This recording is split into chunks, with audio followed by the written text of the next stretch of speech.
Hi, everyone. Welcome to the show. I'm Dr. Nicole, and today I'm answering a question from one of you. We're going to tackle the tricky time period after school when kids get home and sometimes are dysregulated and struggling, and it can leave parents wondering what to do with this kid who apparently had a great day at school and now is kind of falling apart at home. So the specific question comes from Tiffany, who writes, I'm really struggling with managing my two kids in the after school time period. My 9-year-old has autism and his teachers tell me he does fine in school, but the minute he gets home, it's just one problem after another. It's like he's a different kid. My daughter's 6 and also seems to get really worked up after she gets home from school. Maybe it's because of her brother. I'm not sure. I feel like I'm not doing a very good job managing them during this time. It's creating a lot of stress for all of us. I just try to get through to the point where we can have dinner and they can go to bed. I don't get why they can have a good day at school and then come home and it's like this. Please help. I know so many of you listening can relate, whether you've got kids who are new to the whole school experience, or you have kids who are older and you've been at this a while. The after school time can be tricky. So let's talk about in the big picture why this can be a tough time period. It really has to do with the fact that kids have been in the school environment all day long, trying to do their best, be on their best behavior, manage everything coming at them. They are holding it together for all those hours. And then they get home and they need a release and an outlet for sort of all of the pent up emotion and stress and things that have built up over the day.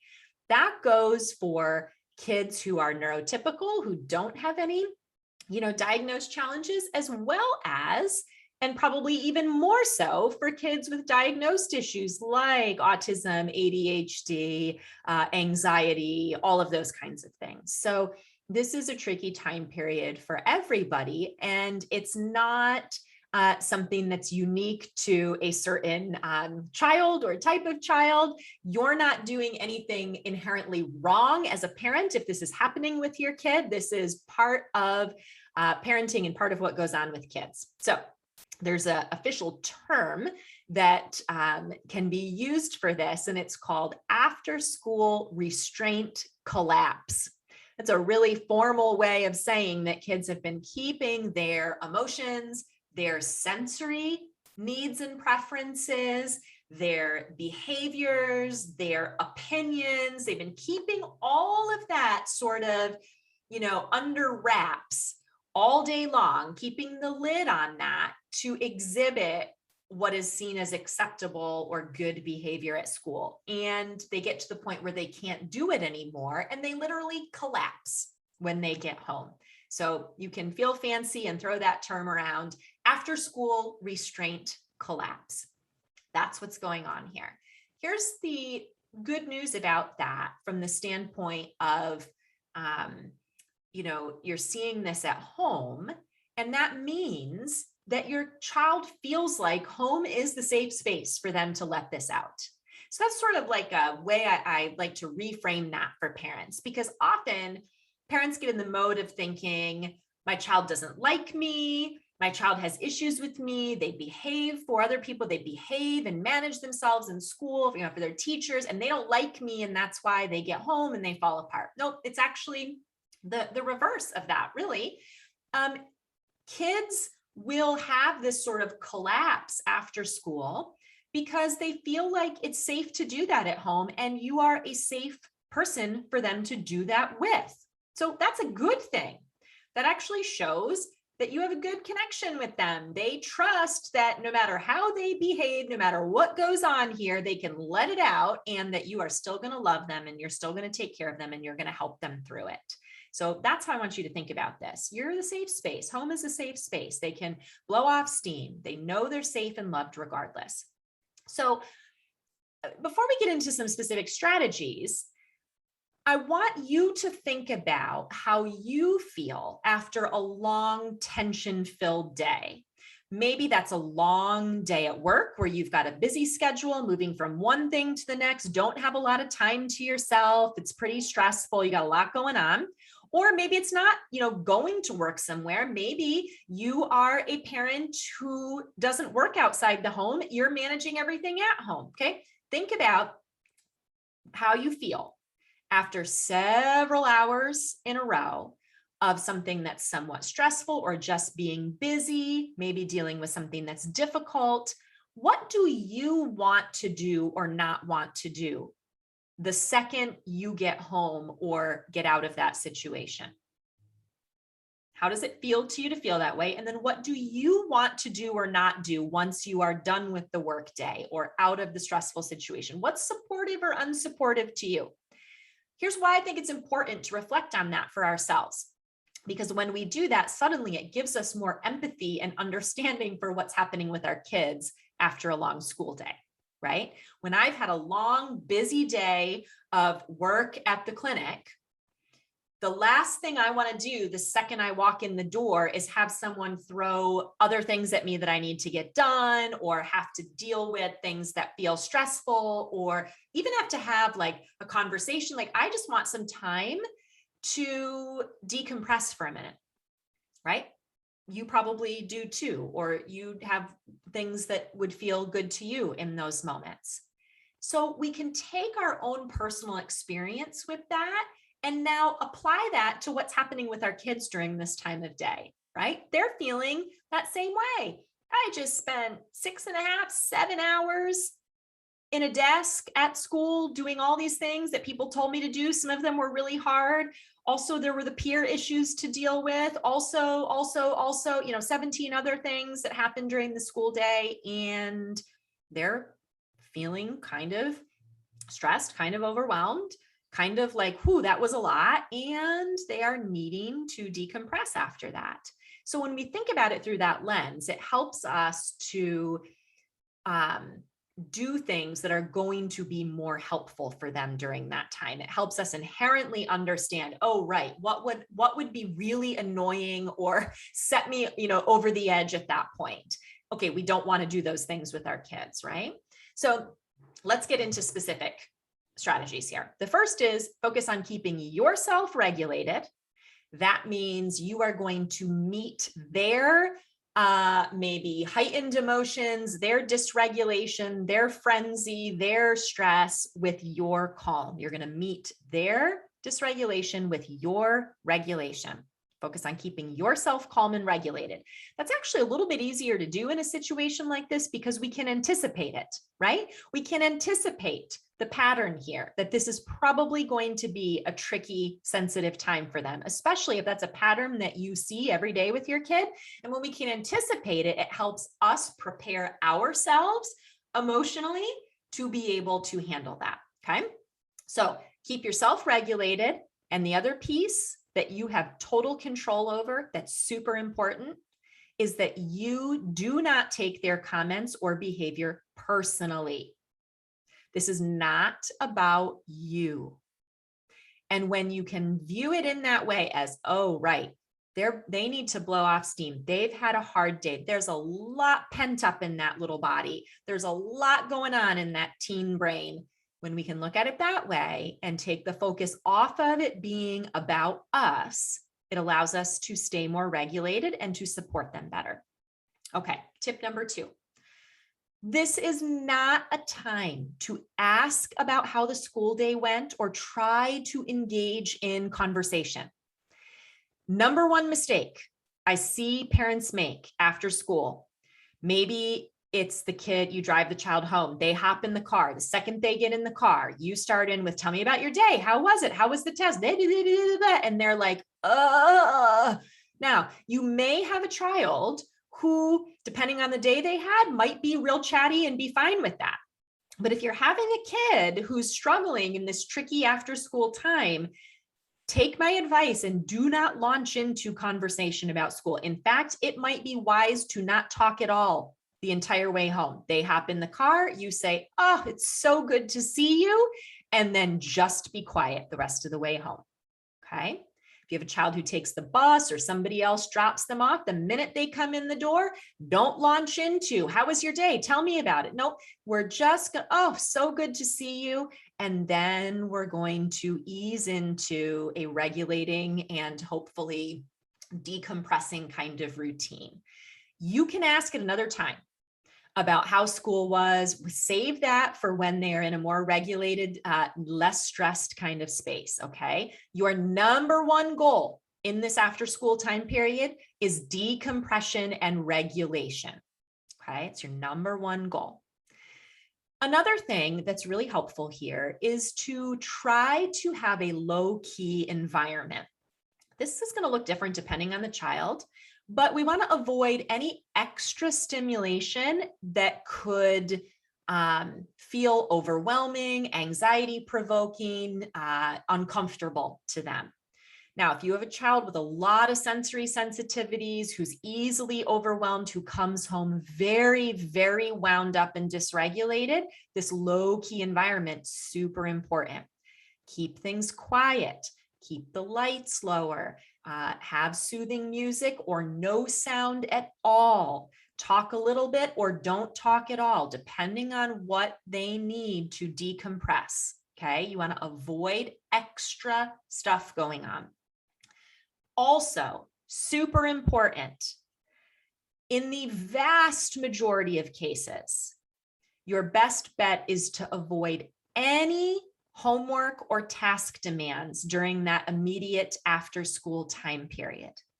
I know that parents often mean well by trying to get the homework out and tackle that right away. Oftentimes our thought process is, let's just get this over with so we can spend the rest of the night not worrying about it. But that does not help a kid who spent 6 to 7 hours really keeping everything in, holding it together, is wound up and stressed and needs time to decompress. They get off the bus, walk in the door, you launch right into homework. That is like a recipe for a total meltdown. So don't do that. You could go through the bag and look at what's there if that's, appropriate given your child's situation, and then make a plan to do that later. You can give them, time to decompress, relax, do some things on their own, and then look at the homework. There isn't any, specific way to do this other than I highly recommend not tackling it right away. If you know me and my work and you've heard me talk about homework, I actually highly recommend that most families and kids aren't doing any homework at all, but that is the topic for a different episode. So I will just say, don't launch into it right away. Also, not with other task demands. The moment your kid comes in the door is not the time to say, I told you to take the trash out before you left this morning and you didn't, and you need to do that now. Whoo! You can do that, but it's probably not going to help you or them during this tricky time period. So save those kinds of task demands and requests and requirements for, a little while later when they have decompressed, when they are in a more regulated and calm state where it's like, okay, I've shaken off the school day. I've got myself, back together, got my feet under me, feeling pretty good about things again. Okay, now's the time to look at what needs to get done. Tiffany, in her question, says that she has 2 kids and that they're both kind of getting spun up after school. It's not going well between them. Boy, I can relate to this, having 4 kids of my own. I mean, they're older now, but I remember this when they were young. I think the tricky after school time period is a great time to have kids in their own spaces. Highly recommend that, whether you have 2 kids or 10 kids in your home. When nerves are frayed, they've had, a long day at school, this is not the time to be trying to engage in group activities, sibling love, and whatever else. Have kids in their own spaces, not forcing or trying to focus on things together. You probably notice if they're in the car together, on the way home, they may be picking fights, arguing, whatever. As soon as they get out of the car, everyone to their own corners. I mean that not literally, although I don't know, maybe depending on how your house is laid out. But this is a good time for kids to be doing things in their own space. And if kids are nitpicking at each other, fighting, this is, don't take that personally, like, oh, my kids hate each other. They're going to grow up not being friends. I'm not doing a good job, helping them have a sibling bond. Nope. It's just, they're all stressed after school, and this is not the time for togetherness. Okay. Another really pro tip during this tricky time is to think about blood sugar regulation.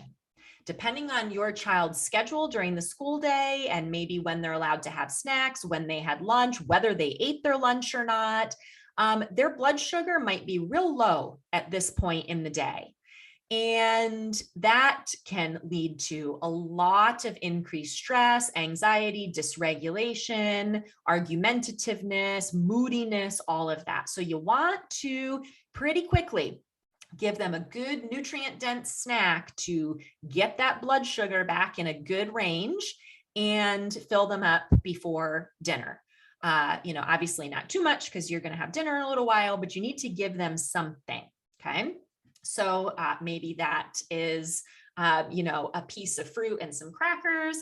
Maybe that is crackers and cheese. Maybe it's nut butter on some toast. Maybe that's a meat stick. Maybe that is, whatever it is that you do that are good nutrient dense snacks. Boy, can they use that at that time. That in and of itself, within 10, 15 minutes, can help bring kids into a more pleasant, regulated state. And hydration also to think about here. Lots of kids go the entire day without really drinking anything. Maybe, whatever they have with their lunchbox. But I hear that from kids all the time. So have a nice glass of water ready for them, get them hydrated. That will also help them rebound from a stressful school day. Some kids really need extra supports for decompression during this time, particularly kids who are autistic, have ADHD, maybe have more significant sensory processing issues, kids with quite a lot of anxiety. These are kids who really benefit from some intentional planning for decompression in this after school time. I've had patients that I've worked with who the best thing for them is to come into the house and go in their quiet, dark bedroom. Literally, I've had kids go in there, lights off, and they'll just stay in there for anywhere from a few minutes to an hour, depending on how stressful and dysregulating the day was for them. And parents can worry about that, like, oh, is that good? Is that okay? Let them do what they need to do to bring themselves down. Now, that is an indication. If your child needs to be in a quiet, totally dark room alone for 2 hours every day after school, that's a really good indicator to you that maybe their school situation and environment is not as supportive as it needs to be for them. But if they need that to, get themselves back together, let them do that. Maybe that's a cozy corner or a calming space in the house where they go to their tent with their weighted blanket or, other items that are supportive for them. Maybe it's outdoor play. If you have a child who really needs regulating movement after school, let them be on the trampoline, let them ride their bike, let them do whatever they need to do, just even being outside, bare feet in the grass, swinging on the swing, whatever it is, let them have that play to decompress. You want to look at what's soothing and regulating for them and make that available to them right after they get home from school. Some sensory supports that can be helpful in general for regulation during this time: deep pressure. Again, things like a weighted blanket, maybe giving them, a back massage or some tight, hugs or massaging their hands. That kind of deep pressure can be soothing and regulating. Heavy work kinds of activities, carrying things that are heavy. Some kids, I'll have preteens and teens who the best thing for them is to go down in the basement or to their garage and lift some weights, do some of that heavy kind of work after school, very calming and regulating for them. Swinging can be for some kids. Again, I've worked with some kids who they will immediately after school make a beeline for the swing and just be on that swing for anywhere from, 5 minutes to 45 minutes. just getting that movement that is regulating for their nervous system to kind of get their brain and body back in a more stable, regulated place. So you know your child and what, works for them, but to not only allow them to access those kinds of sensory supports, but encourage it and make that the plan for what they do in that immediate after school time. Regulating movement can also be helpful. Things like maybe you go for a walk together or a bike ride. Maybe it's an obstacle course that you have out on the lawn or driveway or in the basement.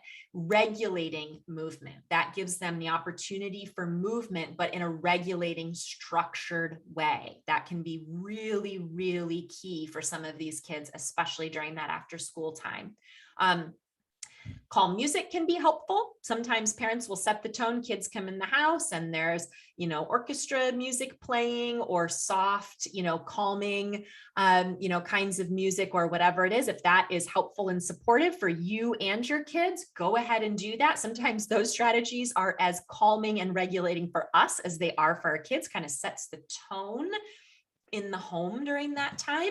And sometimes no sound is best, not having any extra sound going on, because that just adds to the overwhelm. So you know your child, you know yourself, choose that auditory environment accordingly.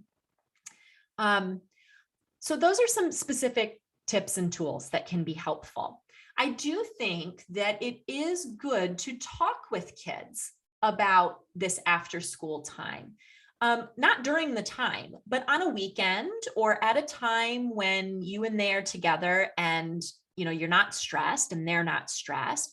Talk about what you're noticing. Oh man, this after school time is so tricky for us, isn't it? Like we get in arguments and you and your brother don't get along and my patience isn't good and I start snapping at you and you seem angry about everything. And this is so not working for any of us.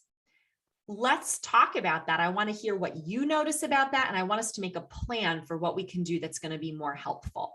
Okay, that's just an example of how to talk about it. And again, you need to, keep in mind the age and developmental level of your child. With younger kids or with kids with, significant communication difficulties or cognitive impairment, you may not have any kind of a conversation about this. You may just start implementing these strategies. But for kids who, can participate in some dialogue about what's happening, I encourage you to do that. Talk about what you're noticing. Ask them what they notice. Get their input on what works and doesn't work for them during that time period. How are they feeling during that time? What do they notice? What could you do, that would be helpful to them, or what activities would be good? So get their input, make a plan, and then put that plan in place. You say, okay, great, let's try this for the next week. And let's see what we notice. Let's see if these ideas help this after school time period to feel better for all of us.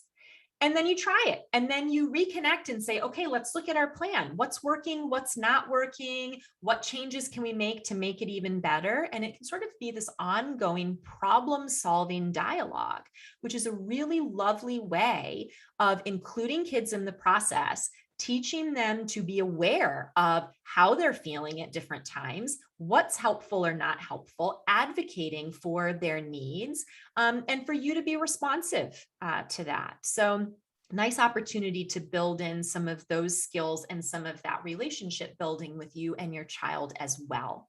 So I hope these ideas and tools are helpful for Tiffany and all the rest of you who are trying to deal with this tricky after school time period that happens to all of us. Remember, if you have a question you'd like to hear answered on a future show, please email it to support@drbeurkens.com. Thank you for being here and for listening, and I'll catch you back next time.